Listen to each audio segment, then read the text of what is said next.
తెలంగాణలోని కాంగ్రెస్ ప్రభుత్వం రైతులకు శుభవార్త అందించింది. రైతు భరోసా నగదును ఈ నెలలోనే అందజేయనున్నట్లు తెలిపింది. ఈ మేరకు రైతు భరోసా పథకం అమలుపై కేంద్ర సబ్ కమిటీ భేటీ అయింది. రైతు సంక్షేమమే లక్ష్యంగా ప్రభుత్వం పనిచేస్తుందని cabinet sub committee chairman Bhatti Vikramarka, మంత్రులు తుమ్మల నాగేశ్వరరావు, పొంగులేటి శ్రీనివాసరెడ్డి తెలిపారు. పంట పండించే ప్రతి రైతన్నకు రైతు భరోసా నగదును అందించాలనే ఉద్దేశంతో కేబినెట్ సబ్ కమిటీ ప్రత్యేక సమావేశం నిర్వహించిందని మంత్రులు వెల్లడించారు. ఇందుకోసం రైతుల నుంచి జనవరి 5 నుంచి 7 వరకు దరఖాస్తులను స్వీకరించాలని ప్రభుత్వం నిర్ణయించింది.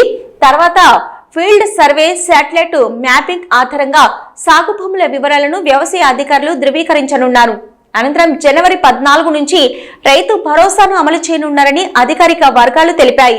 ఇక సీఎం రేవంత్ రెడ్డిని కలవనున్న sub committee chairman Bhatti Vikramarka రైతు భరోసాపై తుది నివేదికను అందించనున్నారు.